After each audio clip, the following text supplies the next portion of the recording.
Why the hell it get you started? Got me started. Why did they get me pissed off? Now I'm about to go NFL and kick this off. You really thought that I was this off? To let anyone in my domain, they need to be taught a serious lesson. Unless you strong as Zeus, there just ain't no use to go up against a madman. You can't win, G. I put you on ice like Richard Kuklinski. So stay away from shadows. When it gets dark, you make one bad move, they won't find your corpse. And the feds won't know where I drop you.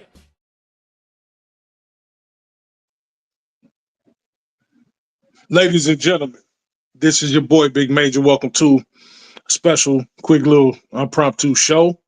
I'm your host and owner of the channel, your boy Big Major. I want to go ahead and do a quick live this early. I know it's a little too early for some people, but I wanted to do a quick live just to kind of talk about LeBron and his wrapping up, getting ready to come back, possibly within the next week or so.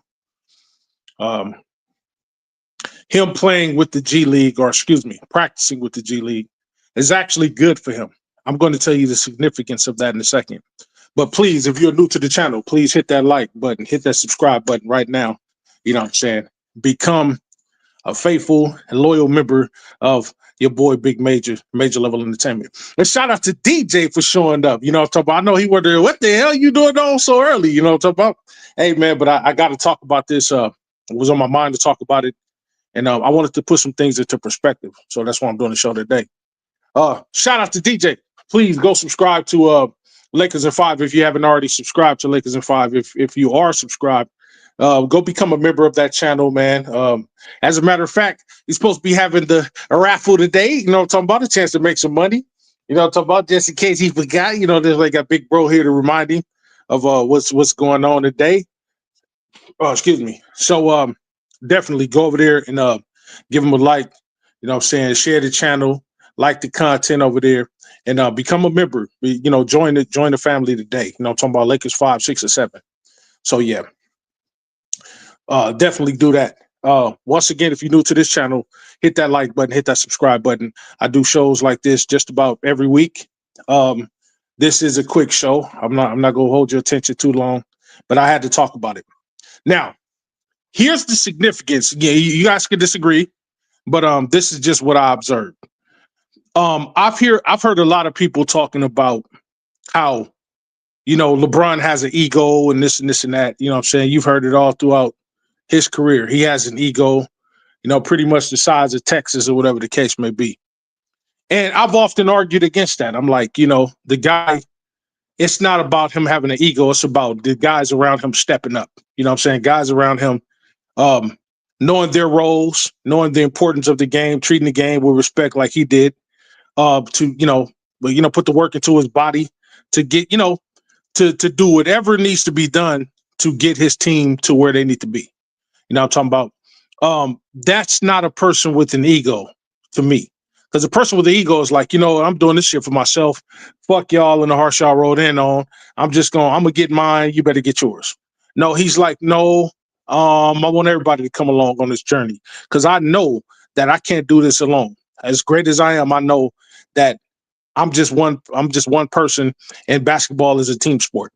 So that doesn't sound like somebody with an ego. Well, what leads further credence to me knowing that he doesn't have an ego is the fact that he has agreed to practice with the G League team. See, I want y'all to understand something. He don't have to do that. He can fall back and say, I don't want to practice with these dudes. I'm LeBron James. I'm better than that. Why practice with these dudes? I'm already in the league. I've been in the league 23 years. Some of these guys wasn't even born when I came in. He has the right to turn it down. He could say that. You know, this is LeBron. You know what I'm talking about? He pretty much writes his own ticket in the NBA.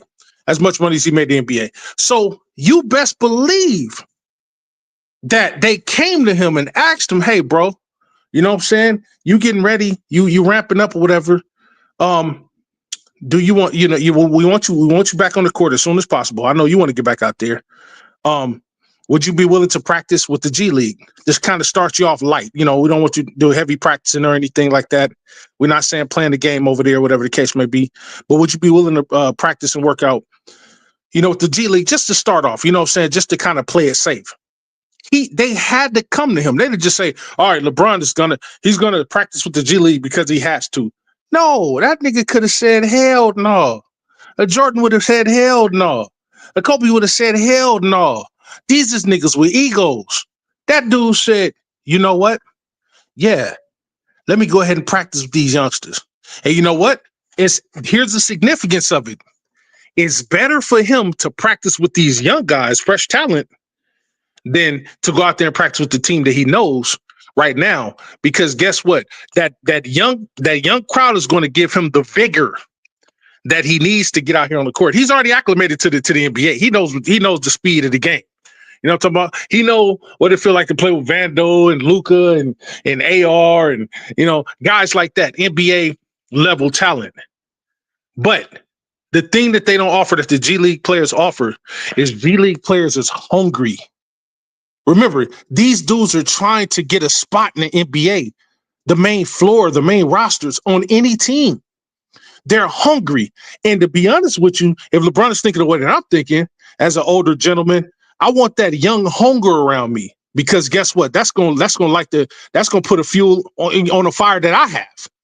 You know what I mean? So LeBron being a cerebral guy, I'm willing to bet one of my bank accounts that this dude is thinking like that, or something close to it. Like, hey, look, I want this young hunger around me. You know what I'm saying? I'm going to need it. If I'm going to be relevant until I get off the court or whatever the case may be, then I'm going to want to have young talent around me. You know what I'm saying? These youngsters is going to run me. You know what I'm saying? I'm going to want to run because I'm going to see them. I'm going to want to hang with them and get with them. That's going to boost my energy. So when he gets back out there on the floor, you ain't going to see a 41-year-old dude just dragging around out there. He going to have his stints where he going to slow down or whatever the case may be. That's just happened with age. Father Time is undefeated. You're going to show your age. But for the most part, when needed, that hunger that he's playing with these young guys, practicing with these young dudes, he's going to remember that hunger and he's going to apply it to the NBA main floor. Trust me, ladies and gentlemen, if he's thinking the way that I think he's thinking, this was strategic. Yes, I'll practice with the G League. Hell yeah, I'm going to practice with these dudes because I want to build that hunger back. Ladies and gentlemen, the closer he gets to retirement, and he is more closer to retirement than he is to the beginning of his career. I don't care if you say he played 5, 6, 7 more years. He's still closer to retirement than he is his prime. And I'm telling you, as time winds down, the years go by, he wants to win another championship before he leaves. And he knows the best way to do that. The time is now. He knows he has to buy into whatever role is going to be his role or whatever the case may be. When he comes back, he's going to accept whatever is offered to him. Now, that doesn't sound like a player with too big of an ego. That sounds like a player that's like, hey, this is, it's going to be good for the team, but what's good for the team is good for me too. Because as he goes, the team goes. So he's like, I'm going to do my part to make sure that saying, well, no matter what sacrifices I have to make sure that the team is good. Because if the team is good around him, that further helps him get that, achieve his goal of getting a championship. So that this year won't be a total wash. He's already missed 11 games. I know he's burning up that he missed that many games. To start the season, we ain't ever seen LeBron miss as many games. To start. So it's killed. So you think that hunger is not burning in him just because he ain't out there talking too much about it? He ain't saying much about it. But I'm telling you, the hunger is burnt. I know, bro. I know. Any nigga that's of some type of age, some type of substance that feels like he may be getting irrelevant because the young guys around him is shining or whatever the case may be, he's going to make sacrifices and assurances to make sure that he stays relevant in the way that, in the most positive way. You know what I'm saying? The most impactful way. What better way to do it than to, hey, I'm going to practice with the G League. Now they've ramped me up to 5-on-5 practices. First it was just, single practice, single practices. Now I'm practicing with a full 5-on-5 scheme. I'm running football drills over there, over there in South Bay over here in El Segundo, California. I'm at the Equinox. I'm running in the pool. 41-year-old motherfuckers don't do that. When the last time you seen somebody this age in the NBA do the shit that he's doing? I'm going to tell you, you haven't seen it. You know why? Because he's the first motherfucker to do it and probably going to be the last person to do it. Vince Carter wasn't doing it. Karl Malone wasn't doing it. Shaq wasn't doing it. All these motherfuckers played 19, 20 years ago. They wasn't doing it. They just got old with the game and said, hey, man, I'm going to go out the way I go out. Hang around these young guys, be a bench guy, relegate myself to the bench and do nothing and just ride myself on out. 10 points a game, 7 points a game, 8 points a game. This dude just came off a 24-8-8 campaign last year at 40. Sixth in MVP voting. Sixth. Now, most people will say, oh, that's not one or that's not top 5.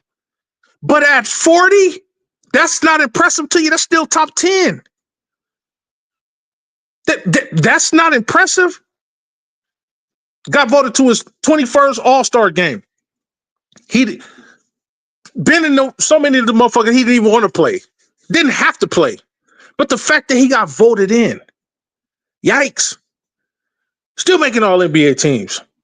This is a dude that's 102 years old, still doing this. And he's still playing. Most people are like, oh man, we want him to retire. And I asked this question. I say, do you want him to retire because you think he's not good enough anymore, which is absurd, or do you want him to retire because you're tired of seeing him play on the court and you want to see young talent? Or are you tired of him because he's long outlasted all of your titans and gods on the court? He's outlasted everybody. Everybody that was there when he first came is gone now. It's just him left.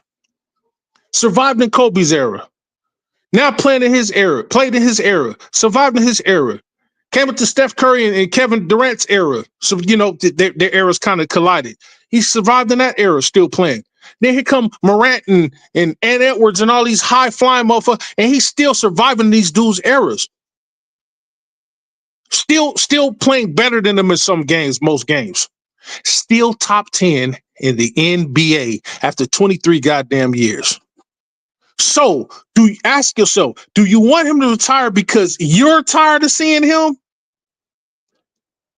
Because he's beat your gods and your titans and your lords? He's beat all these dudes, so you're like, damn, I'm jealous. I want this nigga to retire because the further he goes, the further he pushes himself out of, through the stratosphere, he pushes himself so far away from my favorite player that I want him to retire right now so he don't add up no more points, no more playoffs, no more chances to get, a championship ring.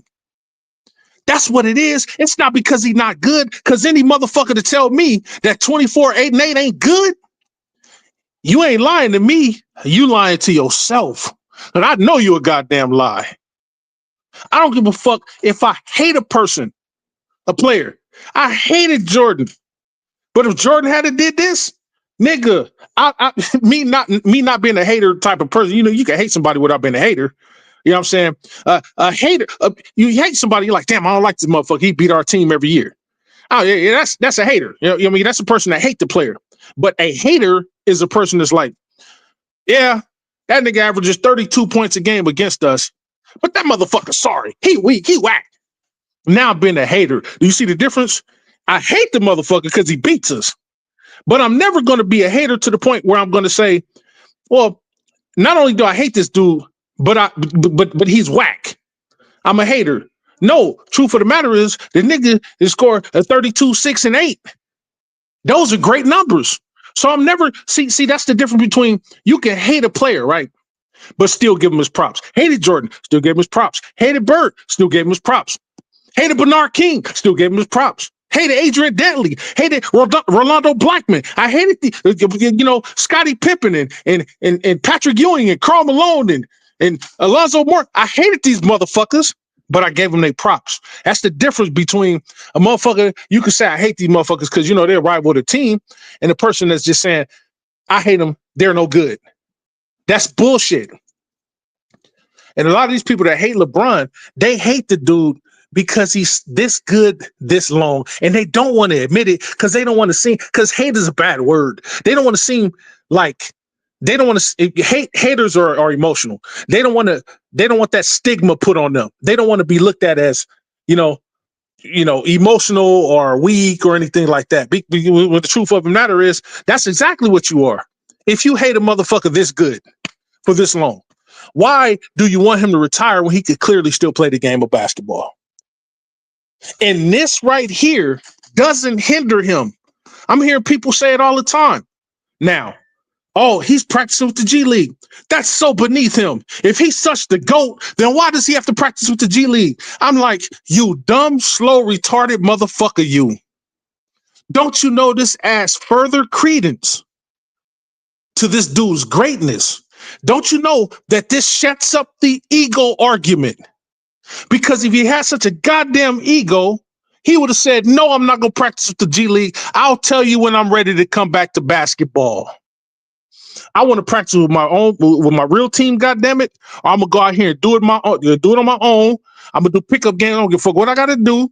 I'm gonna go pick up other NBA talent around. I'm gonna go talk to Cube about the big three. I'm gonna go do something rather than, dallying myself with these young guys down here who are not on my level and probably ain't never gonna be on my level. Instead, that dude was like, no, I agree. Let me start from ground zero. Does that sound like a motherfucker with an ego? This leads further credence to who he is as a person. By him doing this, that lets you know three things. One, he's willing to sacrifice, to do whatever it takes to get back to the team. To get back to the team, the main floor, so his team can he can help his team be successful. That's number one. Number two, his severe respect for the game.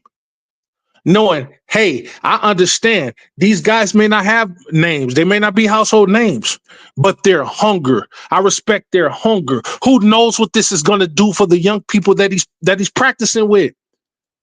Some people may never even get a chance to shake the dude's hand. Here go these young guys. They spend all their life worshiping basketball players. I'm talking about Kobe and Hillman, Iverson, and, Jordan, whoever.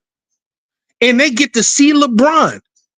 A nigga that came into the league when a lot of these dudes that he's playing with and practicing with wasn't born. And they get to see him up close. What do you think that'll do for the next LeBron, the next Ant Edwards, the next Morant, the next Jokic, the next Luka, the next Bronson, the next Shai Gilgeous-Alexander, the next Kawhi? You never know what kind of gems is lurking down in the G League, just seeing his greatness up close, and he's practicing with these kids. You don't know what that's gonna spawn. But motherfuckers hate the dude so much that every single thing he does is bad or is made to be in a negative light. There's a negative connotation behind it.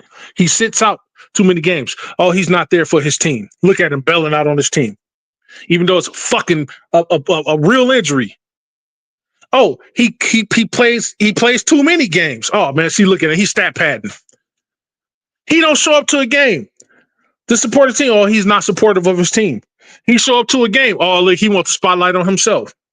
He practices with the G League. Oh man, he just want to go over there and overtake these youngsters. He's still in their shine. If he would have turned it down practicing with the G League, oh, see, he think he better than everybody. I'm like, I couldn't, the fact that he can live like this and he can take that scrutiny. Hey, man, that's a strong guy. I'm not that strong. I'm going to be strong on the outside. I can lift the goddamn yacht up out the water, but I can't take hate. If I'm hearing all this shit, I'll be ready to fight. I ain't gonna lie to you. I could be no NBA. I'm like, I would literally come on. I would say, you know what? I'm not playing today. Here's what I'm gonna do. I'm about to spend the whole goddamn day. I'm about to cuss out everybody in the media. I'm about to cuss out everybody in who commentates the sport. I'm about to cuss out ESPN, CNN, Spectrum Sport. I'm about to cuss out whoever the fuck covers basketball. Listen, you motherfuckers, you. If you think you're so much goddamn better than me, or if you think I'm so goddamn weak, I challenge each one of you bitches to 1-on-1. I want him to say that. So I want him to say it so bad. Like, all right, all you motherfuckers talking shit. All right, one by one, come over here and challenge me. I'm putting a live challenge on for all you fat, slobbery motherfuckers every goddamn day. I'm going to shut y'all the fuck up one way or another. And when I beat you, I want you to shut the fuck up about me, my family, and everything around me for the rest of your career. That's what I want him to say. Of course, he's not going to do that. But if it were me, I'll give you motherfuckers something to write about and do talk shows about every goddamn week. Man, it was bad how Major did Stephen A. Smith. Did you see that? He cooked that old ass nigga. Did you see that? I bet you shut the fuck up about me then. You know what I'm saying? And then the fans, oh my God. I know you can't go just railroad each one of them, but these motherfuckers be saying some of the most absurd shit. And you just be like, you know what? You a casual. You mean to tell me you call yourself a basketball fan? You mean to tell me that 24-8-8 ain't great? You mean to tell me that you want a motherfucker to retire when his productivity in the playoffs clearly went up, not down? He 24-8-8 in the regular season. 25 damn to 26-8-9 in the playoffs around young motherfuckers who just score half as much. That's not good. That shit is crazy. I had to get up here today to talk about it because I heard one more phrase and it made me come up here. I said, yeah, I got to do a goddamn show on this, man. This is ridiculous. You know what I heard? This is what I heard. Man, how big of the ego of this guy, the size of the ego of this guy, how big of an ego must you have to get out here and want to practice with the G League guys before you step out on the court and practice with your own teammates? After I heard that, ladies and gentlemen, I went berserk. I went absolutely berserk. These motherfuckers kidding me. Ego because he's practicing with the young guys and not his own teammates. How is that an ego? That's actually a step down. That's the most humble thing you can do for a superstar like that. Him stepping down to the G League and practicing with these dudes, you know what that's equivalent to? That's equivalent to my little brother at DJ, hosting a major level show. Here he is over here. Lakers in 5 got his own show. He's the general over there, the king over there. Big time show, the greatest in all of YouTube lore when it comes to the Lakers stuff. You know what I'm talking about? 500,000 subscribers and 700,000 members. And he said, you know what? I'm going to host Big Bro Show for a day at Major Level Entertainment. I got 3 subscribers. I ain't even got no paid membership services yet. And he said, you know, no, I'm about to take time out. Come down from my throne. Come over there and host Big Bro Show right quick. This is the Major Level Entertainment is the G League, ladies and gentlemen. You know, I could say that because guess what? There's no ego in me. I'm proud of Little Bro Show. I love it over there, man. It inspired me to start my shit back up. I don't feel bad that I have a smaller show. I'm just starting off again. I started doing this YouTube shit back in 2007. I started before anybody you see on YouTube now, I started before them. Show was big and everything, but I let ego get the best of me, and I had to start all the way over from ground zero. Bro started the show, 4 years ago? And look at where he at. Humility, letting other people cook, let other people come and give him ideas. He put together a team over there that's got his back. If he don't know something, he got a team of guys over there that's going to figure it out for him. And now look at where he is. That's where LeBron is at. LeBron, I got my shit. I'm up here. I'm LeBron. I'm who I'm going to be. I got shoe deals. I got deals with different companies, food companies. I got my own production company. I got several thousand employees. I got this. I got that. But you know what? That doesn't matter to me right now. What matters to me right now, well, as long as I'm playing, is the fact that I can still get on this court and play basketball. And in order for me to get back into tip-top condition, the best conditioning that I can get into right now at my age, I have to tone it down, humble up, and go be with these youngsters for a second. It's going to build my hunger back up. It's going to build my thirst for the game back up. It's going to revitalize me. And if I'm going to do another year or two after this year, this is the best thing for me. And if the best thing is for me is to be humble and go ahead and practice with the G League, even if I got to play a goddamn game with the G League once. If it's best for me, then in the long run, I know it'll be best for my team. And what's best for my team is the most important thing to me, because if my team wins, I win. And I bet you he's thinking like that, ladies and gentlemen. So for those of y'all that think he's still got an ego, I urge you casual motherfuckers to really start watching the game and not just highlights. That's number one. And number two, for those who do watch the game and not just the highlights, those who are not casuals, but you a hater, please go and reconsider the way you think about things. And think to yourself, hey, you know what? Is this ego driven or is this humility? He's not just doing this just for himself. This is for his team. This sounds like a man who want to get back to the team. I'll do whatever the fuck it take to get back to the team, boss.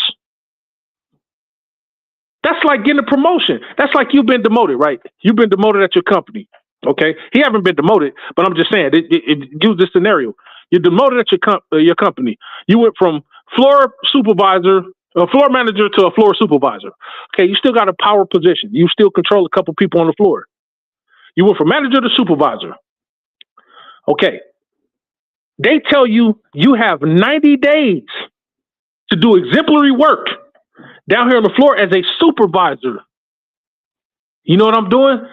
Short of kissing ass, I'm doing everything that's asked of me.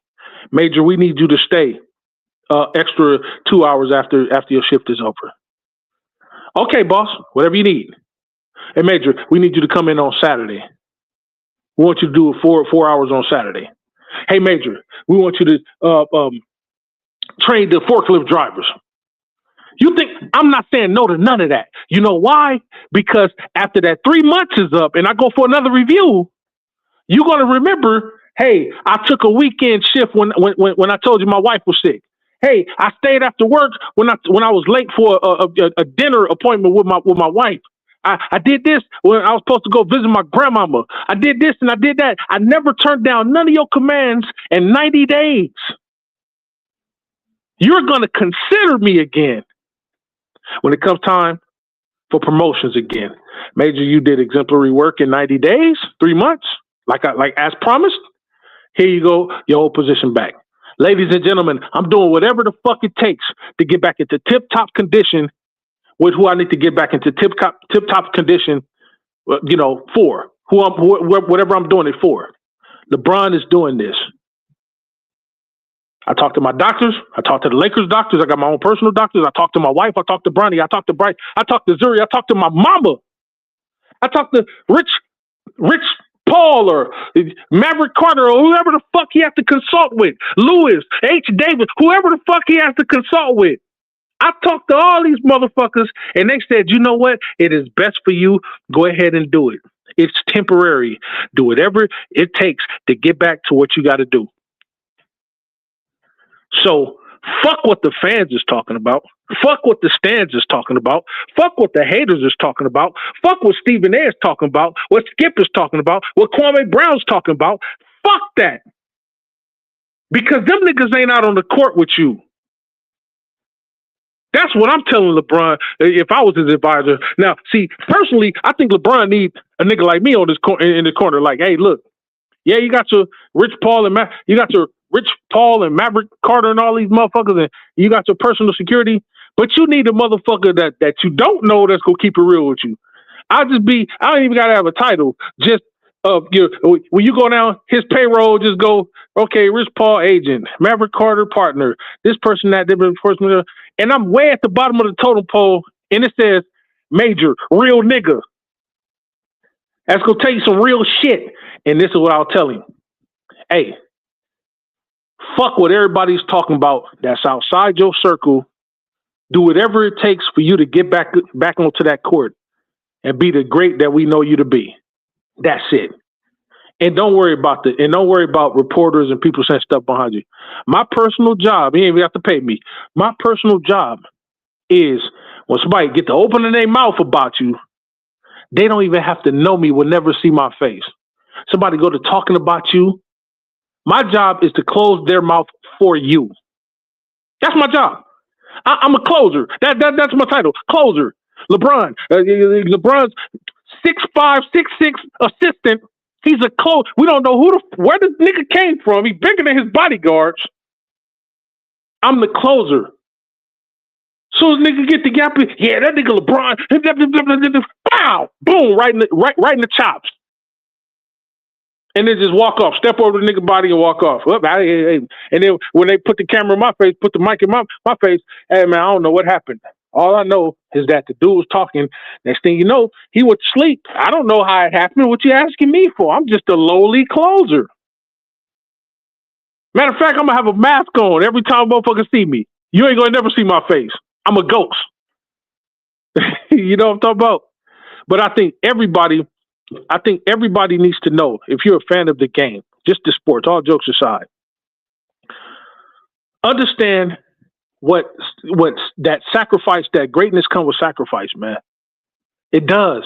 That's just not basketball. It's in anything you do in life. It comes with sacrifice. You know how many times I had to sacrifice being away from the family to go make some money for the family? Fuck the money for myself. I don't give a fuck about the money for myself. But if I got a $25,000 assignment and it's going to pull me away from the house for a week, guess what? Best believe I done already talked to the queen about it. Hey, queen, look, this 25 goddamn racks. How many motherfuckers you know 25 racks and do what I do? And you got to go to, you know how many checks you got to work a regular job to get 20? Some niggas don't make that a fucking year. So you're going to be without me for a week and you're going to understand this shit. You knew the job was dangerous when you took it, when you got with your boy. You understand what I'm saying? So you got to make sacrifices that you don't want to make sometimes. Fuck, I got to be away from the wife. You know what I'm saying? The kids for a week or two. God damn it. But you know what's going to happen in the long run? In the long run, what's going to happen is that wife and kids ain't ever going to want for anything. You might be tired as fuck, but they're not going to want for anything. It's going to be house full of food. It's going to be clothes on their back, roof over their head, protection. That's what matters in the end. Every human being is obligated to make sacrifices for their family. Now, if you're alone or whatever the case may be, you ain't got family, you wouldn't understand that. But this dude got family. And his livelihood right now is still basketball. And to the day he hang up his LeBron 23s or 24s or 25, whatever year he hangs them motherfuckers up, and he goes sit down and say, you know what? Bronny and Bryce, y'all go ahead and take over sports. I'm about to sit on my ass and enjoy my golden years. That's where it's coming to. That's where it's coming to for me.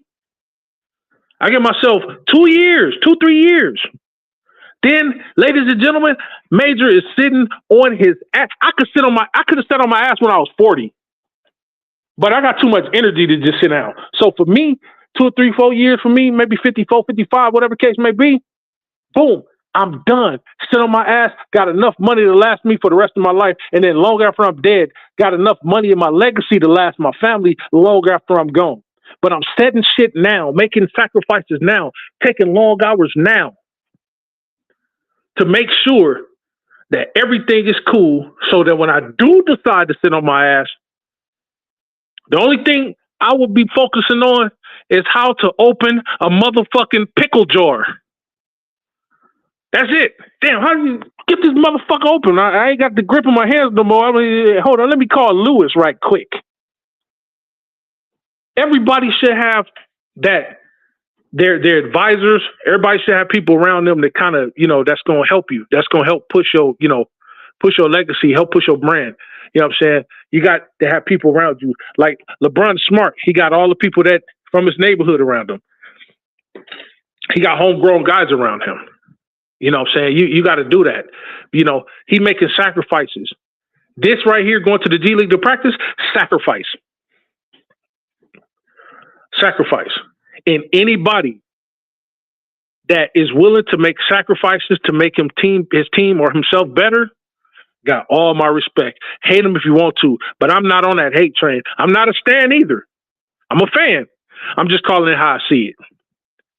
If your ego is too big where you think that you're not human enough to say, you know what, if I ever got in this position, I would take this as an example and not look at this as a bad thing or a negative thing, but look at this as an opportunity to get better, to get back acclimated, to get back to where I was, at least 80% of where I was. If you're not looking at it from that standpoint, ladies and gentlemen, you don't understand life yet, and you must keep living like the old folks say.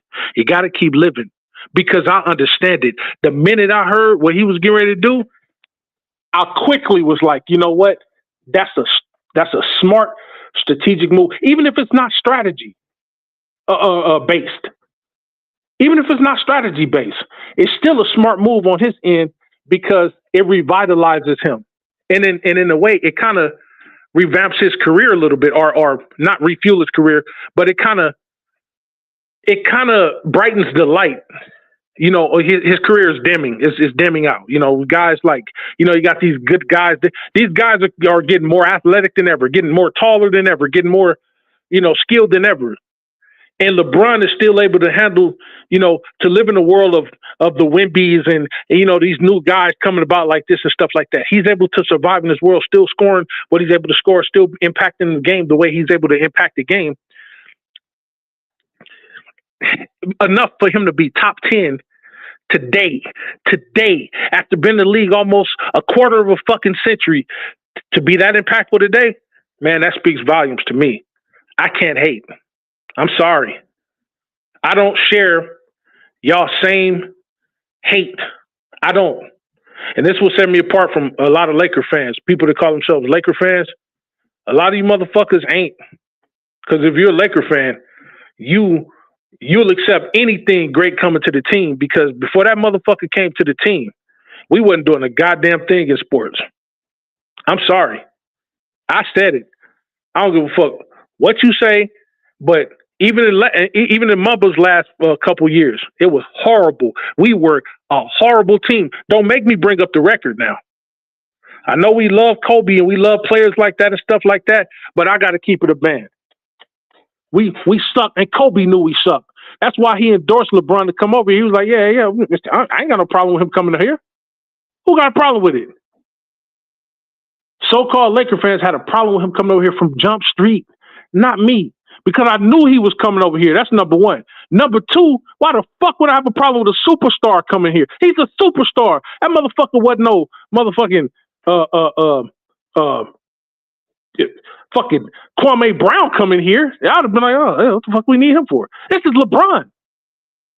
And by the time he came over here, he was still in his prime. You mean to tell me that you love one motherfucking player so much that you're mad or jealous because another star is coming up? Man, y'all niggas is crazy. You can't possibly love your team if you don't want greatness to come up. I can't stand Jokic. But let us find out Jokic is coming to the Lakers. What you think I'm going to do? Except that nigga with open motherfucking arms. I'll be at the goddamn arena. Jokic! Run and jump in that nigga arms. Yeah, wee! Nigga, are you crazy? That's Jokic. Luka, I couldn't stand Luka. Found out he was coming over here. Lost Anthony Davis and damn nephew Max Christie. I was mad about it. Goddamn. Well, I wasn't mad about it, but I was like, damn. AD, fuck. Love that guy. Yeah, love Max Christie. He was coming along like I told people he would. Give him some chance. He's coming along. But guess what? Found out we was getting Luka back. Top 10 player, top 5 player at the time. What? Nigga, I was like, Hey, AD who? Max Christie who? Nigga, we got Luka Doncic. I'm sorry.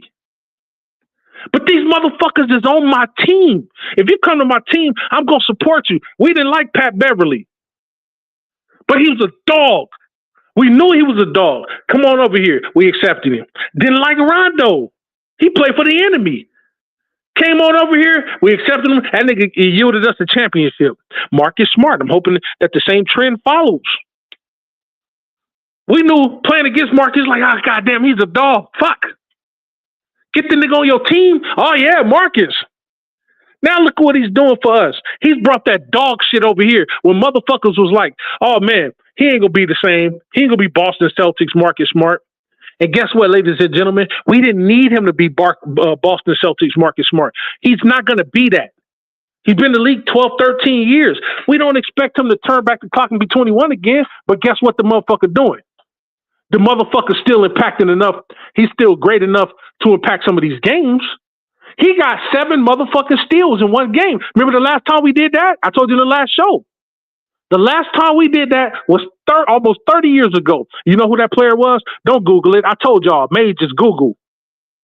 It was Eddie Jones who did that. You know how I know that? Because I was there. I don't need Google.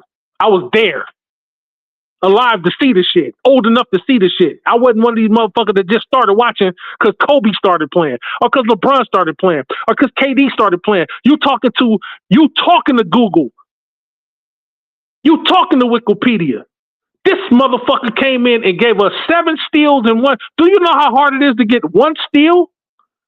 7 steals in one game? It's so hard that the last time we did it was 29 years ago. Ladies and gentlemen, don't talk to me about sacrifice. Don't talk to me about what it means to be a fan in these motherfuckers. There's a reason why DJ gave me the moniker he gave me. Ain't nobody like me. I'm bragging myself up. Ain't nobody like me when it comes to this shit. You can get with me, but don't nobody supersede Mage. It's only probably one motherfucker I know that's more fanatical than me. My goddamn uncle. That nigga crazy.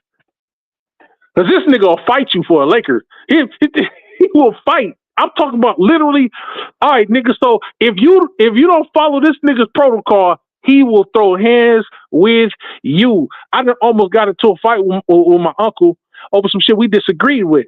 And I disagree, Disagree? All right, nigga, well, you know the backyard is that way. You understand what I'm talking about? I'm like, wait, hold on. You know what I'm talking about? I'm supposed to be the diehard. He was like, nigga, I was diehard before you thought about it. We got to get it, I did, hey, hold on, calm down, Unc. You know what I'm talking about? It's your nephew you're talking to. Oh, man. Whew, man, you're right, nephew. I'm sorry. Whew, boy, you about to get fucked up. Don't you ever disrespect me.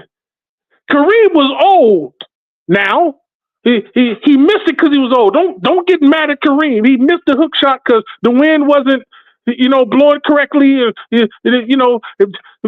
left the door open. He that nigga. You can't tell him nothing bad about the Lakers.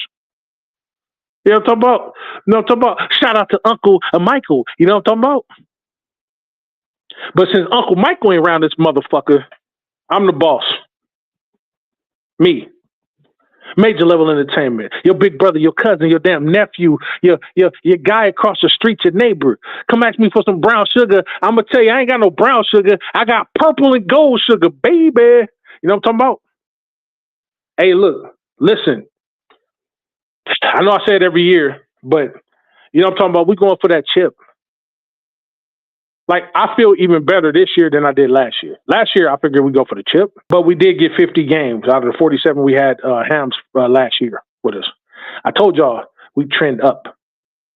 JJ Redick's rookie year as a coach. LeBron aging, us losing AD. Team kind of been in turmoil after that. Getting Luka back. Having to get Luka acclimated. And we still etched out 50 wins and 32 losses last year, ladies and gentlemen. That's what the team we had. We've gotten better. If you don't think we've gotten better, you don't watch basketball. We've gotten better. You mean to tell me we can't get 52 to 55 wins like I've been saying? Yes. I know the West is good. It's a toss-up. Anybody's Anybody seeding. Anybody can take whatever seeding. One game can cause you to go all the way up in the seedings or can cause you to go all the way down in the seedings. I'm not worried about that. We are a better team than we were last year. We have a viable center. He may not be AD. Nobody's going to be AD. We get that. But goddamn, 18 to 19 points and over 10 rebounds a game is fine enough for me. And everybody else is brought in. Now we got dogs like LaRavia with Marcus Smart alongside of Vando for your defensive entertainment and enjoyment. Austin Reeves is coming to his own. I just want him to translate that motherfucker to the playoffs if he's gonna keep him on the team. Rui, who showed what he was made out of in the playoffs last year, carried over to the regular season. If Rui can come out and shoot damn near 50% from the three, over 60% from the field in the playoffs, we will be stupid dangerous. And then Luka gonna do what he do. LeBron gonna do what he do.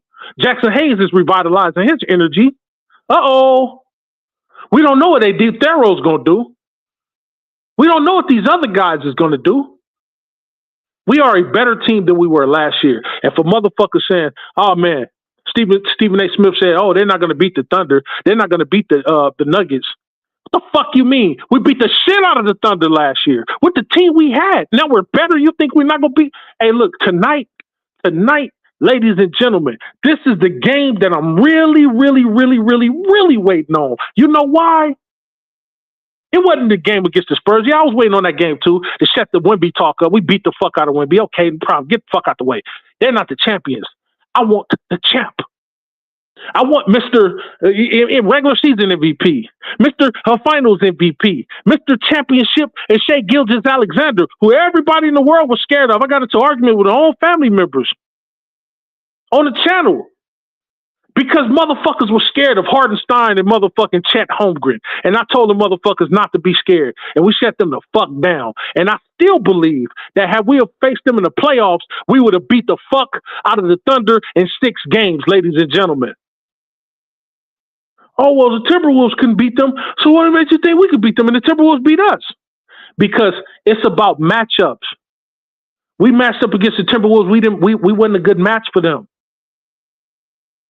But we matched up well for some reason.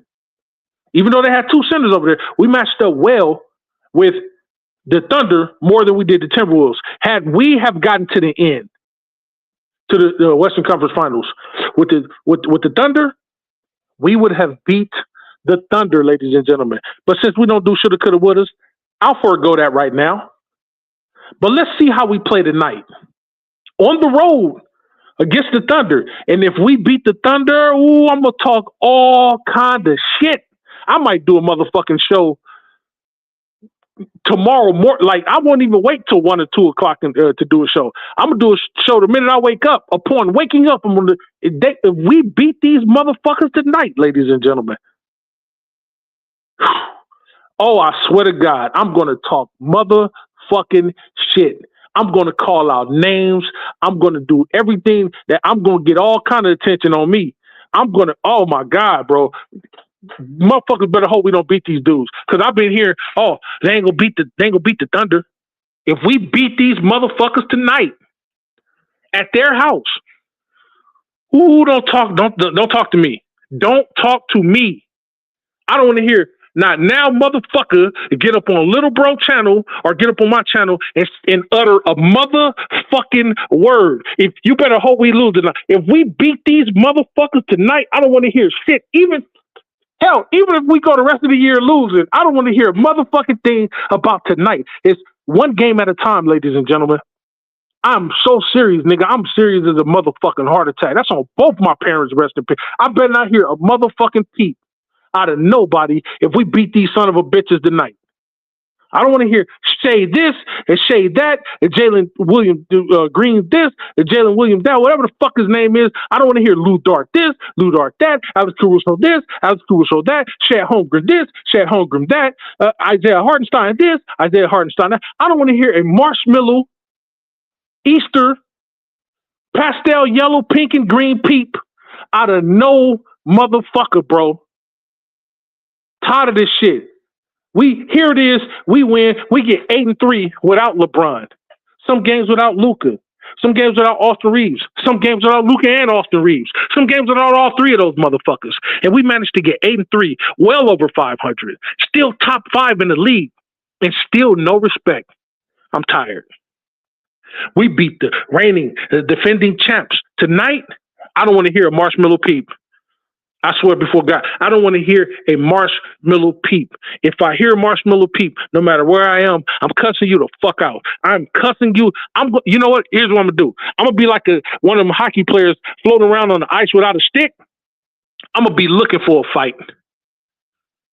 I'm going to float around the other niggas' channels, wherever I'm subscribed to, whatever the case may be, and I'm going to try to get up on a panel, and I'm cooking everywhere I go. I promise I'm cooking everywhere I go if we win tonight and motherfuckers are still not putting up respect on the Lakers' name.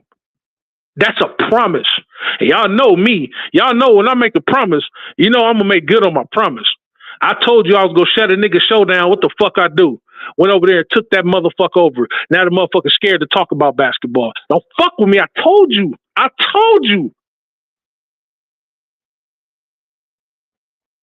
You playing with fire. You understand what I'm talking about? Purple and gold fire. Told you. Nigga, I'm Shao Kahn of this motherfucking shit. Now, enough of me talking. Let me go ahead and see what the family's talking about over here in the chat. Hold on right quick.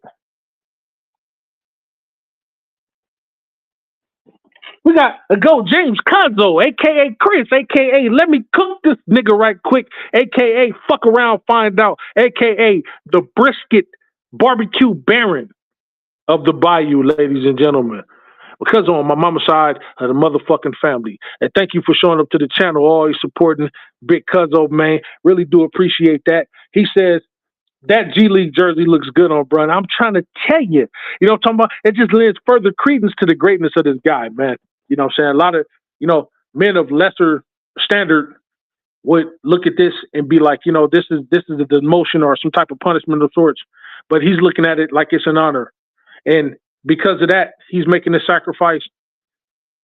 That's going to make, when we win the championship this year, that's going to make it even more deserving because, you know what I'm saying, we playing our game, man, and we're doing whatever it takes. All these guys are being bought in. They're doing whatever it takes to do their part to get this team winning, including him. The small things that matter more than the big things sometimes. You know what I'm talking about? Cuzzo says, that would be crazy if they send Bronny back down to the G League and play alongside Brun for a game or two. Yeah.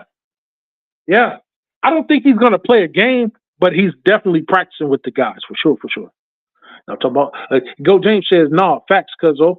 They have to test or let LeBron test himself out right now against, someone or something.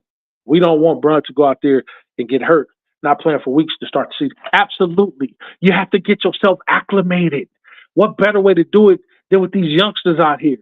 Even if it looks like he's a lion amongst kittens, let him go out there and get those wheels turning. You know what I'm saying? Get the wheels greased and turning. So then when he spins over to the NBA floor. Next thing you know, he's balling.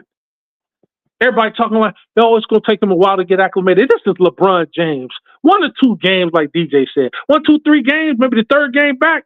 He's going to be back to where he needs to be because he's going to read it. He's going to adapt. He's going to read and adapt to Luka's play, AR's play, Rui's play, Ayton's play. Remember, he ain't played with Rui. He ain't played with none of these guys this year. Ayton, he have yet to play with Ayton. Have yet to play with Marcus Smart. Have yet to play with Arabia. Ain't no telling what he's going to do with these guys on the floor. We dangerous, ladies and gentlemen. I'm telling you, we dangerous. Cuzzo says, LeBron asked about to break another record.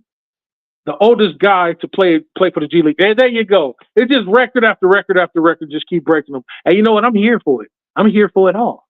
You know what I'm talking about? Go James says, yeah, it's good to hear he's getting ready to come back.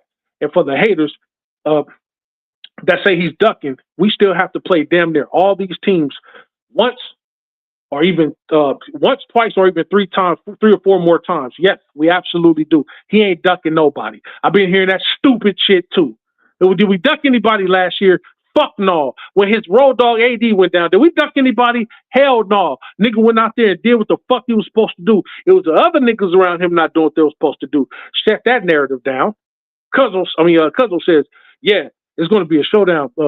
It's going to show down the ego. Cuzzo, yeah, absolutely it is. Remember, he also broke his own streak on purpose with games starting by coming off the bench against the Bulls a few seasons ago. Yep. So where the ego at? Once again, motherfuckers is looking. They're not looking at. They're looking at the outline of the game, but they're not looking at the heart of the game. You know what I'm saying? They're just looking at the negative parts or whatever the case may be. Look at the whole motherfucking game in its entirety, and then come give a full take about it.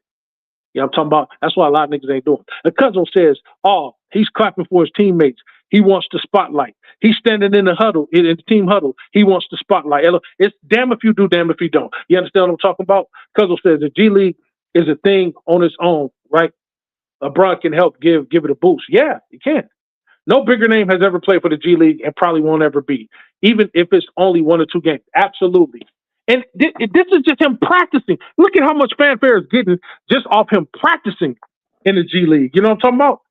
So that go to show you where it is, where it's going to be. You know what I'm talking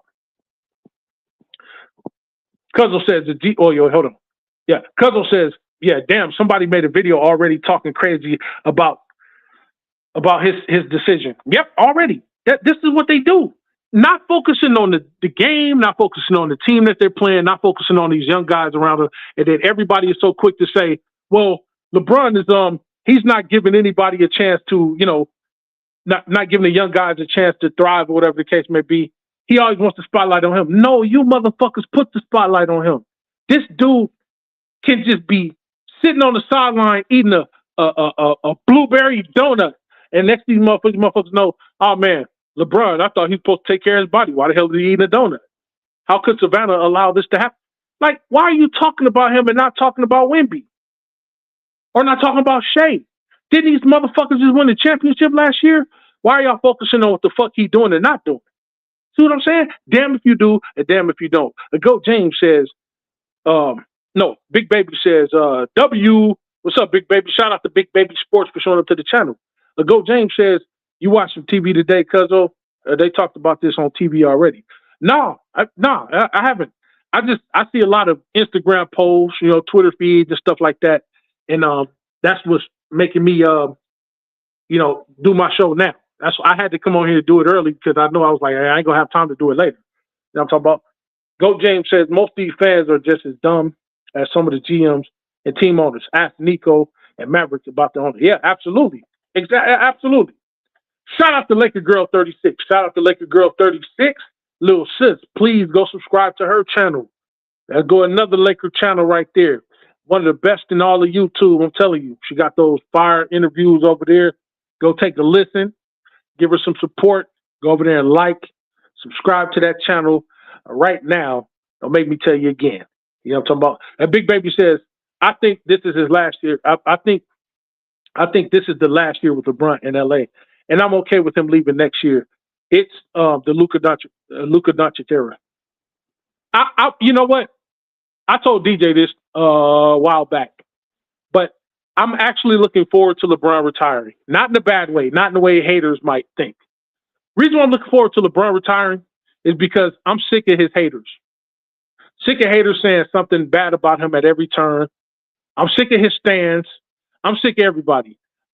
If you're not a fan of the game, if you're not a fan or don't respect what this man has done in 23 years in the game, I would rather him retire still on top of going out on his own merit, still at the top of his game, than to have him stick around and be scrutinized for every single fucking thing he does.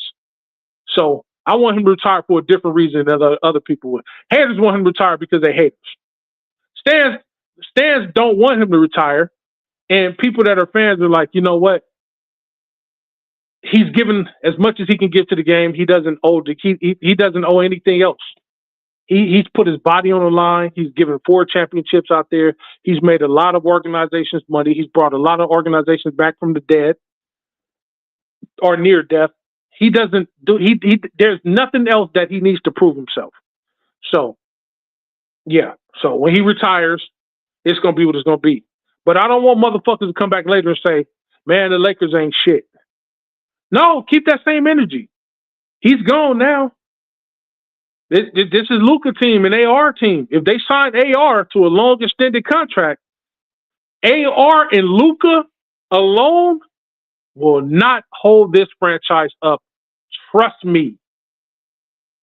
5 years, AR and Luka, if that's all we got on the team, that's not going to be enough. I'm telling you that right now. I'm always going to love and support my Lakers, but I'm telling you right now, it's not going to survive with just AR and Luka being number one, number two option. AR may be playing good. I know everybody's lulled into believing that he's just starting to make him, but him and Luka together is not going to work. They're going to always need a viable big alongside them. Now, if you add Giannis to the mix, now you're on to something. But when LeBron leave and it's just AR and Luka, that's not going to be enough for the Lakers to sustain a legacy. I'm telling you that right now. As great as Luka is, and as good as Austin has been the last couple games, whatever the case may be, it's not going to be enough. I don't give a fuck what y'all talking about. It ain't going to be enough. I'm telling you right now. I've seen this shit before. It's not going to be enough. So you motherfuckers could keep thinking that Luka and AR is going to do this shit alone, but they're not. When LeBron leaves, we better get another motherfucking superstar over here. I'm telling you that right now. Go James says, salute, Laker girl. He says, salute, Big Baby Sports. He says, it's nasty work to think Bron's name still have the haters in the bond. Yeah, it's crazy, bro. It's crazy. Go James says, Kobe had to make it clear about LeBron coming to the team because remember he had an issue with Shaq back in the day. I think his super fans somehow still live in the past like Jordan. Absolutely. Absolutely. You know what I'm talking about? There he is. Laker Order World Wolfpack. Once again, ladies and gentlemen, go subscribe to that channel. That's another member of the family, little bro. Please go subscribe to Laker World Order Wolfpack. That is Angry Laker Fan, ladies and gentlemen, formerly known as Angry Laker Fan. Said salute, Major. Salute, bro. Appreciate you for showing up to the channel. It's very, very rare Angry shows up. He's just as busy as I be sometimes. But so whenever he does come over here, a shout out to little bro. You know what I'm talking about? Micah Alexander, my guy. Thank you for showing up to the channel, man. He said Marcus Smart is legit right now. What he's doing is what we need. What up, Major? What up, Micah? Yes, absolutely. You know what? I don't think he's getting enough props. So I always try to prop up Marcus Smart. I'm glad we got a dog over here on the Laker team that you know, he brought back some defensive prowess to the team that we haven't had in a minute. Yes, we had Vando, whatever, but just Vando. You know what I'm talking about? Now we got 3 defensive dogs over here. Don't sleep on Laravia, too. Laravia is a defensive dog, too. I know people look at the color of his skin, but I'm not like that. I'm looking at the impact the guy has out there on the floor.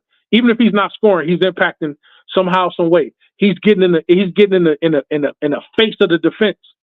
And he said, you know what? I mean, he get in the face of the offense, the opposing team, and say, you know what? I'm about to hinder your shot. Or I'm about to make you do a stupid pass.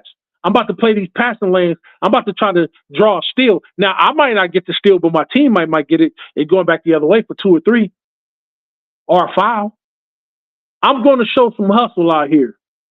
That's what the fuck I'm going to do. Y'all brought me over here to be a 3-and-D guy. That's what I'm going to do. He got to get his 3 more consistent, but I'm proud of the acquisition of Laravia, Smart, and Aiden thus far. Big Baby Sports says, thank you. Thank you to LBJ for everything you did for the Lakers, but it's time for the Lakers to move on. And if it's the end of the world, then it is what it is. Yeah, man. I'm like this. You know, to me, it doesn't. To me, I'm like this. I'm gonna be a Laker fan for the rest of my life, no matter who comes to the team. I've lived long enough to see a lot of great players come to the team. Like I said, as y'all know, a lot of you wasn't even born in the 70s. Some of y'all were born in the 80s. Some of y'all were born in the 90s. I'm probably the only person up here that was born in the 70s. So when I tell you I seen the last part of the 70s, I seen all of the 80s from 80 on up to 89. I seen all these great players come through. I've been a Laker fan all this time, ladies and gentlemen, since 1979. Maybe even before that, if you ask my father. Maybe 77. Because my pops used to sit me. I used to sit on Lazy Boy with Pops. Pops had me on his shoulders, and he pointed at Kareem. Son, that's the greatest basketball player of all time. You see that dude with the fro, with the little spot in the middle of his head? Number 33? That's Kareem, son. I remember 1977. I knew it was 77 because you could see it on the bottom of the goddamn screen. April 30th, 1970. I remember that vividly. So maybe I've been a Laker fan longer than that. But I'm talking about when I really started really watching the game on my own and really grasping, getting a hold of, the name of the players and stuff like that. Oh, that's Norm Nixon. Oh, yeah, that's Spencer Hayward. Oh, I know that guy. Oh, yeah.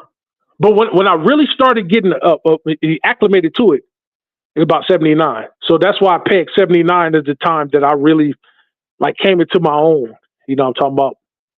Yeah, I'm talking about going to kindergarten, talking about what Kareem did last night. Kareem got 5 rebounds in 3 minutes. He got 2 blocks. Kareem had 10 blocks by the end of the game. I was able to do that. So 79. So I've been a Laker fan longer than niggas have been alive. You know what I'm talking about? So that qualifies me to speak on this shit real tough. So in saying that, I'm cool. When whoever retires, I'm cool with it. But I want my team to thrive and go on. When we lose a star, get another one. The Lakers have always been about 2 superstars or better. That's the way it's always been. That's been the gold standard. You know what I'm talking about? It's always been that way. Kareem and Magic, Shaq and Kobe. Even back in the day, we had semi-stars or quasi-stars. Before there was a Shaq and a Kobe, I'm talking about Eddie Jones and Nick Van Exel. They were stars in their own right. When Shaq left, they're Kobe and Gasol. Guys like that. We've always had the LeBron and AD. We've always had 2 stars. Always. So LeBron retire, I'm not going to be bitter. Only people that are going to be bitter is the stands and maybe a couple of the haters, because then they're going to be like, oh, he retired. Oh, it's always going to be a conundrum when it comes to, the whole LeBron topic. He got haters. He got people that, he got haters.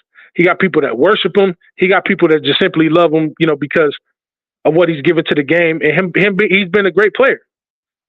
I'm not a hater. I'm not a stan either. I'm a fan of the game. I'm a fan of him. I was a fan of him before he came to the Lakers, because even though I'm a Laker fan, I have been fans of players outside the Lakers. I'm a big Dr. J fan. The big Dr. You can't tell me shit about Dr. J, because I've seen some of the ABA games with my own 2 eyes.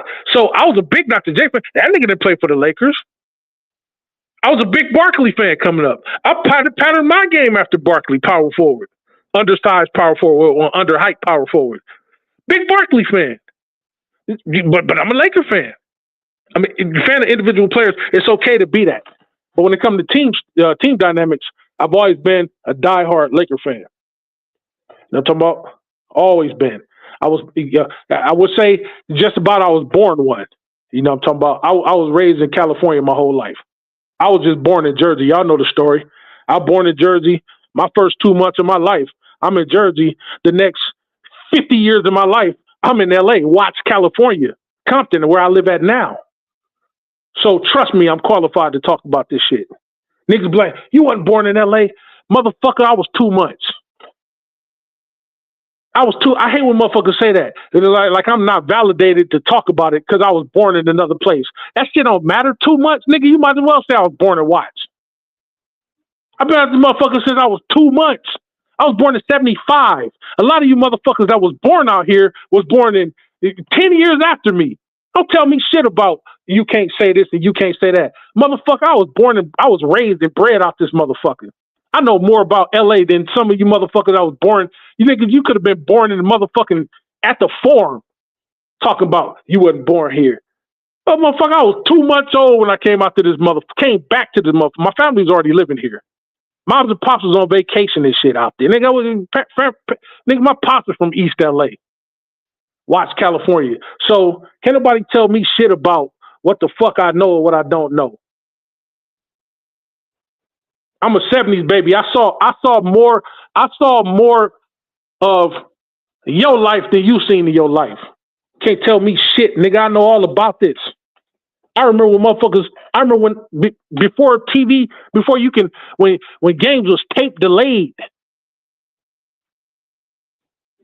I remember when the Lakers played at the Forum and they had the motherfucking Forum Club that I used to sneak in that bitch all the time. I used to sneak in that motherfucker. I remember when Boston used to come to town and when they would beat the fuck out of us, them niggas would get chased all the way back to the airport. They wouldn't even go back to the hotel. They'll go to the airport and have their luggage brought to them later. Nigga, I remember shit like that. I can tell you stories, I can tell you stories that the motherfucking media don't know simply because I was right there or I seen it or heard about it. Come to me with that bullshit talking about I don't know what the fuck I know. Nigga, my Laker fandom is valid. Ask me something about the Lakers. I bet you I'll tell you what it is without going to Google or without going to an older family member about the shit. Nigga, I lived it. I had to smoke a nigga the other night. Nigga was like, hey man, ain't you from Jersey? Yeah, I was born in Jersey. Yeah. And your point? Well, nigga, I was born in Inglewood. What year were you born? 1991? Oh, nigga, don't talk to me, motherfucker. I got kids almost your age. I was born in 91. Nigga, I know more of your life than you know. You don't even know every street in Inglewood. I do, nigga. Motherfucker 35 go argue with me. You 35 and you go argue with a nigga that's almost 55, nigga. Get the fuck out of here. Don't let my face fool you, nigga. I look young, I sound young, nigga. I'm old as a motherfucker. You understand what I'm talking about? I know shit about LA that motherfuckers that was born here don't know. You gotta go ask your uncle or your big brother or your daddy or your mama or your grandfather. Nigga, I could tell you what used to be right there on the corner of Century and Central and Imperial. You motherfuckers can't even tell me who built the watchtowers. Don't play with me. I'm major. You know what I'm talking about? I'm the fucking governor out here. I keep telling y'all niggas that. I'm the governor out this motherfucker. You understand me? If you want to know something, you ain't got to go to YouTube. You ain't got to go to Google or Wikipedia. Nigga, you ask me. And I'm going to tell you. And if I'm wrong, nigga, then you can go stack the information I give you up against somebody else. And I tell you, I won't be that far off. I take pride in that, y'all. I'm not bragging. I take pride in knowing what the fuck I know. I don't know everything, but I know a lot. I've seen a lot. It burnt, man. One of the most painful stories of my life is when Kareem retired. That's my GOAT. To this day, still to this day. I know LeBron, has done what he's done, but Kareem at heart is my GOAT. That shit broke. And then 2 years later, here come Magic retiring. My favorite Laker. Kareem the GOAT, but Magic was my favorite Laker. 2 heartbreaks within 2 years' time. When Kareem retired, I was 14. When Magic retired, I was 16. You know how bad that hurt? That fucked me up. I was ready to fight. Oh, Magic retired. I remember going back to school. I was going to Morningside High School at that time in Inglewood. Byron Scott, old alma mater. Alicia Leslie, old alma mater. I was going to school. 10th grade. I go to school, right? Yeah. Yeah, that nigga Magic retired. He got the AIDS. That nigga a faggot. That's all I had to hear. That's all I had to hear. I got into a fight with this nigga from Crenshaw Mafia, blood dude. That's, because that was a blood school. Right across the street was the headquarters. It was called the Bottoms, the Low Bottoms. What school? He was like, yeah, that nigga retired. He a faggot. Fuck that faggot ass nigga, blah, blah, blah, blah. I was ready to squabble this nigga. The only thing stopped me from knocking this nigga head off was one of his OG homeboys or whatever the case may be. I was fucking with his sister at the time. His OG homeboy, I'm talking about, his name was Spider from Crenshaw Mafia. He was like, nah, leave him alone. He was like, he could, leave him alone. He boo. And he was like, man, if you would have beat his ass, what you think they would have did to you? Nigga, I didn't give a fuck about getting jumped. I was gonna fuck him up because just on the strength that he said something about Matt. Nigga, that's how stupid I was as a Laker fan. Don't tell me shit, nigga. I'm not gonna fight over this shit now. I'm fucking 1,000 years old now. I'm not about to fight over this shit. But I'm telling you, nigga, how it was back in my time. Niggas used to get fucked up talking bad about the Lakers. You can say shit bad about Kareem, Worthy, Magic, AC Green. You could say shit about Byron Scott. If you did, no matter where you was from, no matter who you were, you was getting fucked up. I can't tell you how many niggas I done seen get their ass drug up and down Crenshaw.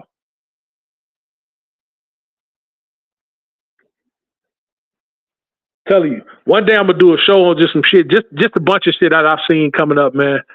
And it's gonna be thrilling to y'all. It's gonna be entertainment to y'all. But it's real life shit, though. I know I try to make shit funny or whatever the case may be, but I'm always gonna tell y'all the real, the raw, the right. No matter how funny it sounds, nigga, this shit has been real for me. Let me get back to the chat. Go James says, damn, Unc about to throw them bitches. You throw them bitches about his Lakers. Yeah, my uncle was stupid. Now that nigga was born and raised out here. You know what I'm saying? Watts OG. That nigga will beat your ass over his Lakers. Now that nigga, we almost got into it. We almost got into it twice. The one time it was over some Lakers shit, and then another time it was just on some other shit. You know what I'm saying? You know how it be sometimes your uncle wanted, you know, you get big, whatever you want, you just test your uncle, whatever the case may be. I think I must have said something back to my mom. And I didn't cuss or anything, but I kind of spoke back to her. My uncle was around. That nigga was like, "Hey, wait, come here. What you say, cuz?" I was like, "Nah, man, I was just saying, like she, I'm not the only person around. I'm just." He was like, "Nigga, I don't give a fuck, nigga. Whatever your mama tell you, wait, hold on, Unc. Hold on now, nigga. I'm 18 now. You know what I'm talking about? You see these guns I'm holding? You see these soup bones I'm carrying around?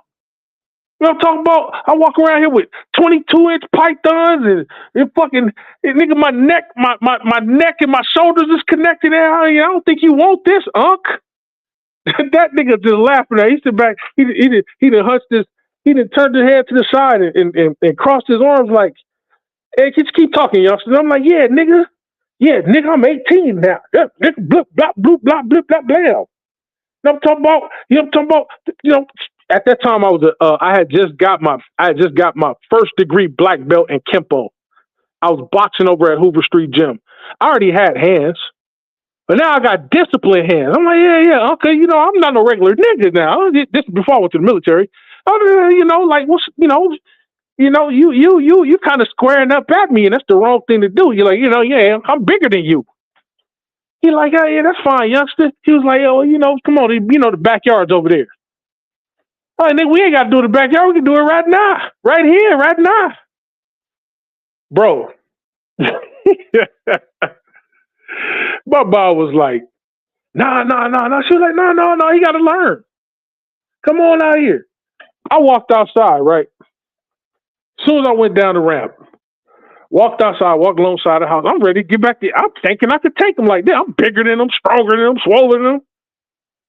I get back out there. And he was like, "Now," he said, "don't take this ass beating personal, nephew. I love you." Nigga, I don't want to hear none of that. Nigga, whip it up this money. You're like, all right. As soon as that nigga stick his head, it was like, all right, I'm trying to warn the youngster. You know what I'm talking about? When he stick his head, my mom was like, no. All right, y'all stop it now. Mom had to introduce a baseball bat into the fray. All right, y'all stop it now. Yeah. You know why my mom did that? She didn't do that to save him. She did it to save me.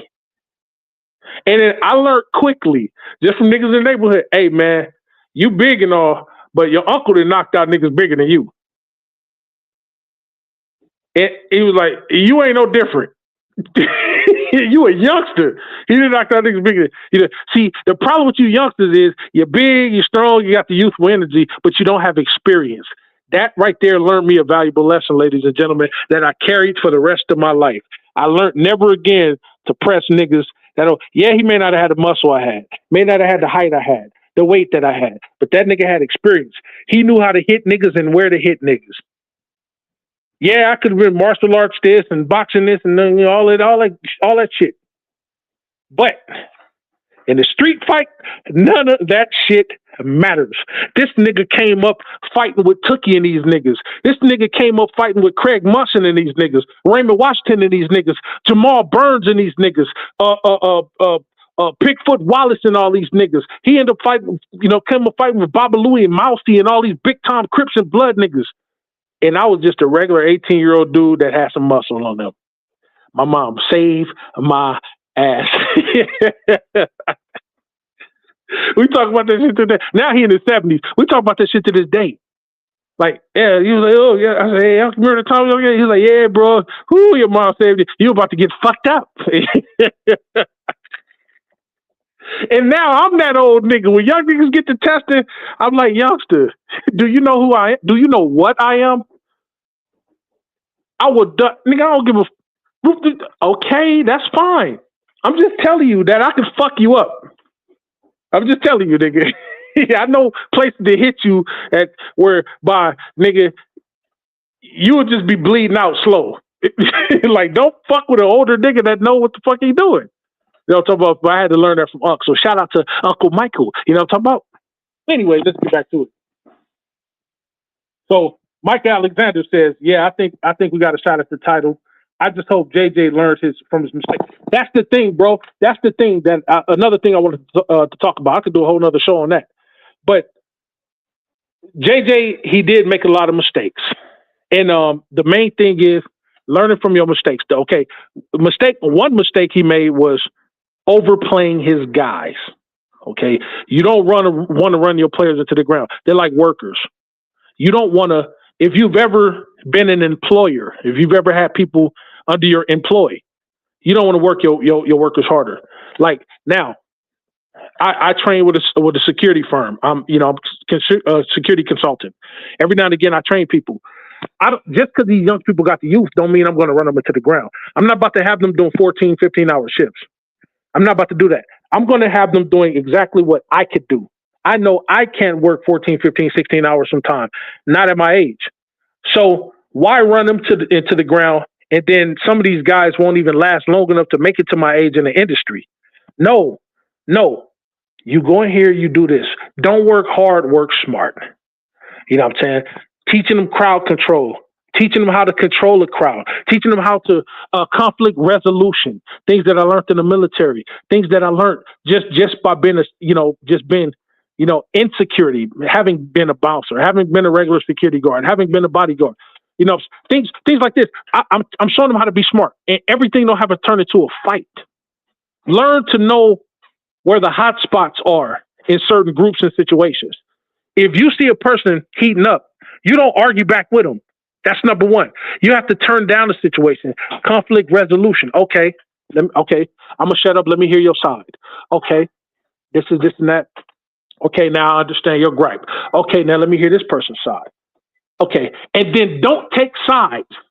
Compromise. Once you learn how to do that, you can resolve a whole lot of shit. And then you're able to walk home later that night with some money.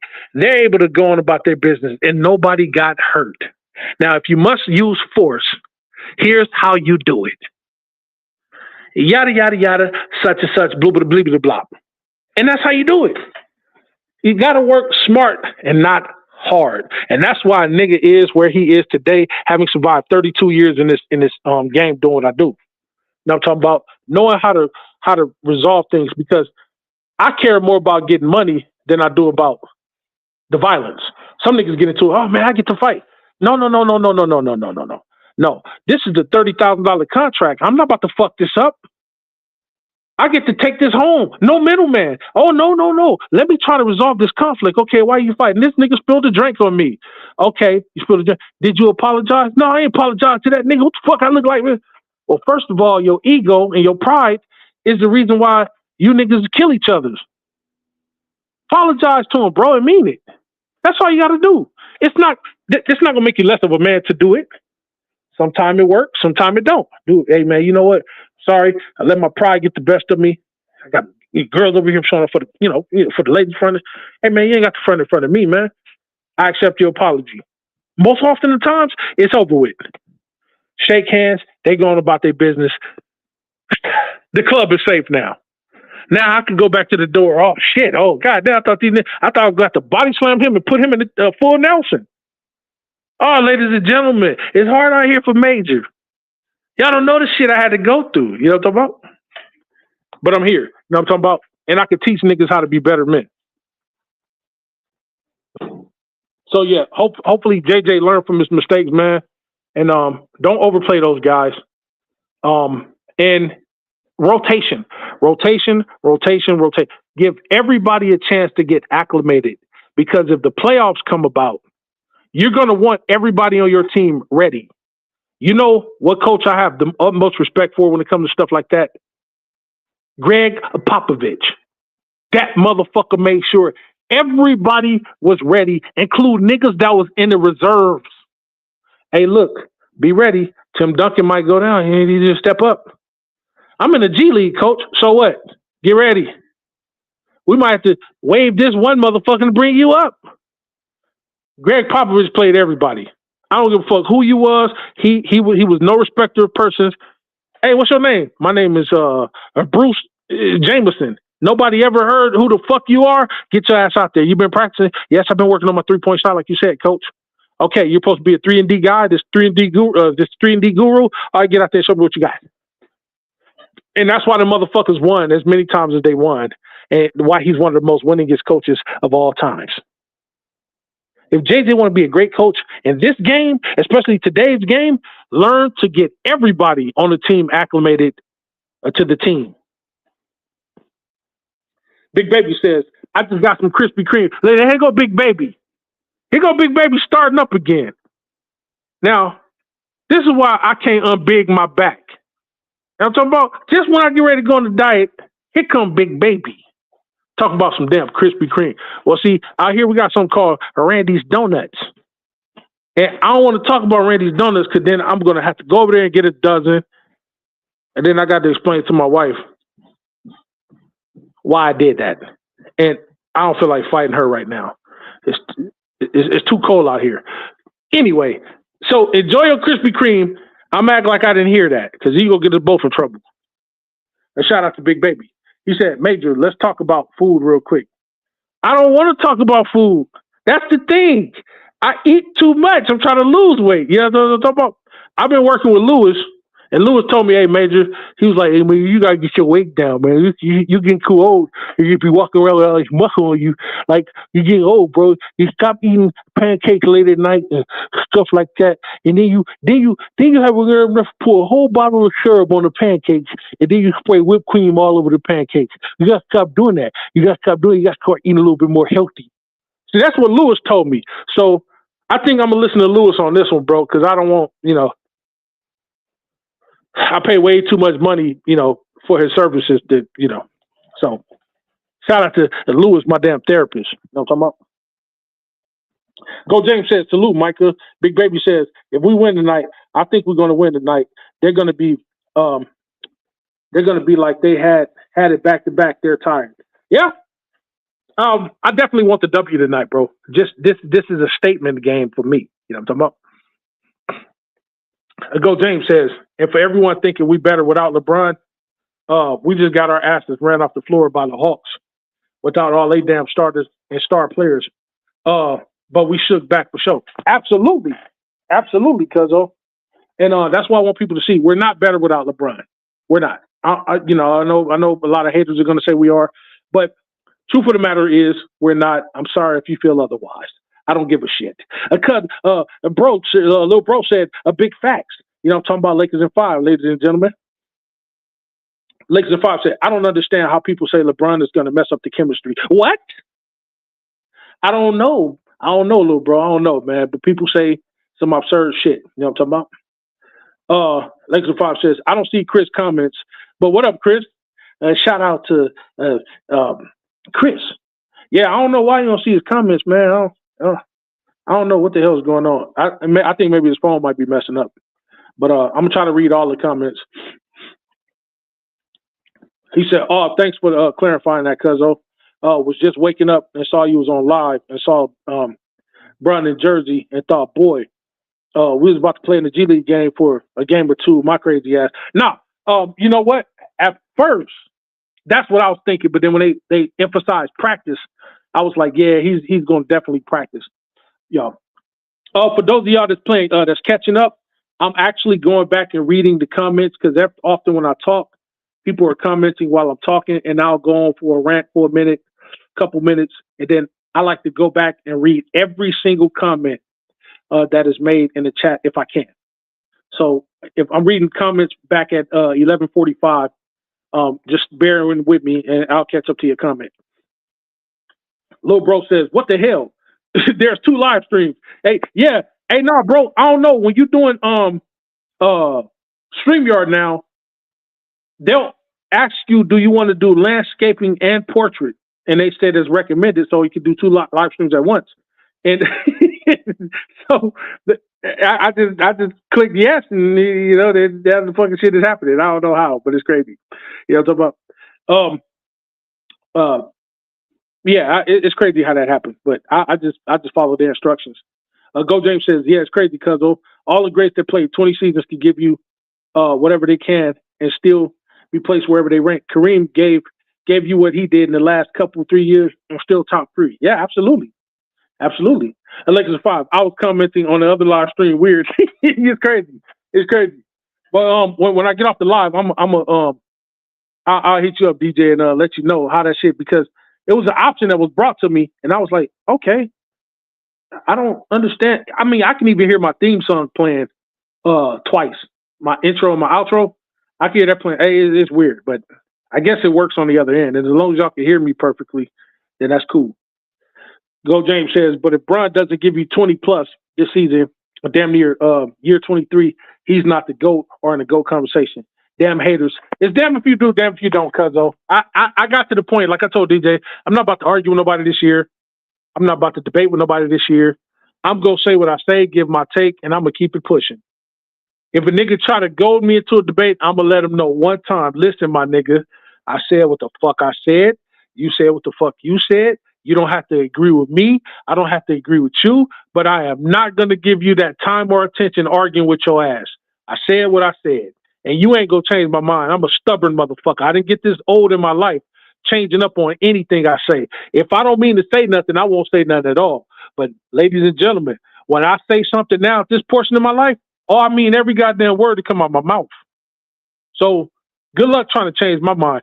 You have a better chance of talking God out of sending you to hell than you be for you to change my mind. You know what I'm talking about? I'm stubborn like that. You understand what I'm talking about? Go James says, salute, DJ. DJ says, what up, Chris? I said, what up to you on major other live stream. I know it's the craziest thing. I know. You know what I'm talking about? Lakers 5, but I couldn't see anyone else's comments. Hey, that's crazy. You know what I'm saying? Go James says, DJ, chill, bro.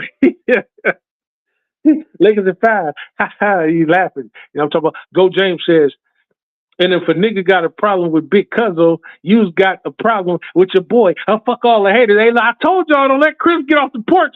Hey, look, I try to do my best to hold on to Cuzzo. Be like, hey, Cuzzo, shh, not him, bro. Don't attack. Hey, but you know what? He's a caged. You know, he's an uncaged animal. I can't stop him. I can only contain him a little bit. Hey, yo, Cuzzo, hold on right quick. But then after a while, he break those chains and he coming out the gate. I can't stop him. I told y'all. You know what I'm talking about? I got dogs and wolves around up in this motherfucker. You know what I'm talking about? The major level mafia. This is how he does this. You understand what I'm talking about? Lakers of 5 says, for real, Chris, LOL. He said he got 2 live streams going on at the same time. I don't know, bro. It's crazy. H motherfucking Davis, ladies and gentlemen. He said, y'all know what to do. Get it done right now. You know what I'm talking about? H Davis says, what it do, DJ? Lakers of 5 says, see, H Davis just commented on his other stream right now. LOL, I'm gonna go tell him to come over here. It's crazy, bro. It's crazy. And Go James said, hell no. H. Davis says, Unc, you ain't got to prove nothing. No, no, I don't, nephew. I don't, nephew. But every now and again, I got to let motherfuckers know who I am. You know what I'm talking about? Alexis 5 said, what up, HD? Yo, Major got 2 live streams up. Go to the other one. That's where everyone is. This is crazy. He said, Major ain't looking at this one. I'm only seeing what, because I'm on my phone right now, so I'm only seeing what it. This is bananas, bro. But we're gonna talk about it after I get off the show. Go James says, "Hey DJ, I guess we on the right one now." You know what I'm talking about? He LOL. Lakers of 5 said he won't see your comments. I see the comments though. That's the thing. I see everybody's comments, but I don't know if y'all on YouTube or what. I don't know. It's crazy. H. Davis says, what it do, H. Davis? I see you, bro. I see you. I see everything y'all right. He said, my guy, Go James, what it do? He said, what it do, Angry? Lakers of 5 says, there you go, HD. Lakers of 5 laughing at me, you know what I'm talking about? He said, it's crazy people think I look 21, but I'm about to be 40. H. and Davis, you know what I'm talking about? It looks running the family. I thought you knew. You know what I'm talking about? Go James says, HD, the salute, fam. He said, Unc, you ain't got to prove nothing to nobody. Niggas just behave. Oh, I know I don't. But every now and again, I got to just let a nigga know what time it really is. You understand what I'm talking about? You know what I'm talking about? Go James says, facts HD. Go James says, damn near all the great struggle in the latter years. But the haters are so damn crazy. They want to put these expectations on a 40-year-old because he loves the game, just like all the greats did. Yeah, it's crazy, man. H. and Davis says kids nowadays, they better listen. They better listen to us. Hey, man, this is how they get to where we are. Listening. This is what they do. You know what I'm talking about? But that's all I wanted to do. I just wanted to bend y'all ear about it. LeBron don't have an ego. You know what I'm saying? Him practicing with the G League. He actually had to sign off on that. If anybody with an ego wouldn't have did that. He's not doing it for attention. The man is really trying to get back to the game of basketball on the main floor, ladies and gentlemen. Sciatica is not a joke. It's not a joke. Anything, and he has the money to ramp his up faster than other people might. I live with my sciatica being hunched over in pain for almost 6 months. I'm still dealing with pain now. It's not as bad as it was before. But he has the money whereby he can resolve his in a matter of months or maybe even a matter of weeks. You know, don't get me wrong. I got the money too to take care of myself. That's why I'm able to walk upright and still move the way I move. But by no stretch of the imagination do I got LeBron money. You know what I'm talking about? He is a billionaire. You know what I'm talking about? His net worth is in the billions, ladies and gentlemen. Not to let y'all know what's in my pocket, but let's just say on the street level, without being a celebrity, you know, being short of a celebrity or being short of an NBA player or NFL player or somebody like that. Let's just say I do extremely well. Put it like that. I do well enough to make sure that my family's taken care of long after I leave this planet, ladies and gentlemen, because I've worked so hard throughout my life. I've made alliances. I've made, you know, excellent business decisions and things like that that has afforded me to live the life that I've been able to live. But by no stretch of the imagination am I a billionaire. Am I a millionaire? Most likely, yeah, I am. I ain't gonna lie, but I'm not gonna brag about it. But one day I'm gonna do a show on how to maximize your money and how to get to the money. You know what I'm saying? The right way, nothing illegal. But I'm gonna show y'all what I did, what worked for me, and hopefully it'll work for y'all. You know what I'm saying? And live on a major level. So stay tuned for that. I'm probably gonna do that sometime next month or so, or whatever the case may be. Probably during the time we have the little basketball break, you know what I'm saying, where we're not talking about basketball as much. I'm going to do a non-sport show. People have been asking me, you know what I'm saying, to do like a financial advisory show. And I'm thinking I'm going to do that too. And do like a trade show and stuff like that. Just to showcase my other skills to y'all, things that might be beneficial to y'all to help y'all in y'all careers and whatever it is that y'all might be doing. If I have the knowledge on it, I'm certainly willing to share my knowledge and information on how I made my money to help you expand your pockets. You understand what I'm talking about? And Go James says, I wish Bron could have played tonight. We damn sure we need his ass against these 3-point shooting ass niggas. Yeah, absolutely. But you know, I got us winning though, bro. Hey man, this is a statement game. We win this game tonight because I'm talking shit, bro. Don't nobody. I dare a motherfucker to come up trying to start some shit. Tonight is a playoff game. Put it like that. We playing against the reigning, defending champions for the first time this season, and this is a statement game, and this is going to be the game that pushes us throughout the rest of the year. So when we see them further down the line and possibly see them in the playoffs, that's going to give us a precursor to what we might see later on, bro, depending on how we play this game tonight. Even if we lose, how we lose is just as important as how we win. If we lose and we barely lose, I'm going to be okay with that. But if we win and we beat the fuck out of them by over 8 points, that also is going to be just as important. Or even if we barely win, that's just going to be important too, because I'm like, okay, we barely won. We barely won against the team that is the, champions. So if we barely win, barely lose, or beat the fuck out of them, it's going to give me, inside view as to how we're going to play for the rest of the year when it comes to these guys and talent like these guys. They're number one right now. For us to beat the number one team, that's number one right now. They were number one last year. The reigning and defending. There's something about that team that causes them to be number one again thus far. And I want to stop them or at least slow down their momentum before it gets too late. They was beaten one time this year. I might even have to go back and check out the game of the people that beat them to figure out what it is that we need to do in order to achieve that same thing. So I'm hoping that this game goes in our favor this tonight. I want to give a shout out to everybody that has showed up to the channel. Little bro, Lakers and girl, Lakers and 5 and Lakers Girl 36. Please go give love and support to both of those channels. Angry popped up, showed up. Please go give love and support to his channel if you're not already subscribed. Mostly everybody that's subscribed to his channel is subscribed to mine. Mostly everybody that's subscribed to Lakers Girl 36 and Lakers and 5 is subscribed to mine. Pretty much. They're over here. Y'all are over here because of them. You know what I'm talking about? So I owe some of major level entertainment success to my little brothers and sisters, and that's the way it's supposed to be. You understand what I'm saying? Please hit that like button, hit that subscribe button on your way in or on your way out. H. Davis says, we beat these motherfuckers tonight. I don't want to hear a goddamn marshmallow motherfucking Pete. H. Davis said that, and not me, but I tend to agree with what H. Davis says. You know what I'm talking about? Hit that like button, subscribe button on your way into this motherfucker, on your way out this motherfucker. This is major level entertainment. Real, raw, right. On behalf of Major Level and the Major Level Mafia, it's your boy Big Mage. I'm out. Peace and blessings, y'all. Everything I do is major. I'm getting major paper.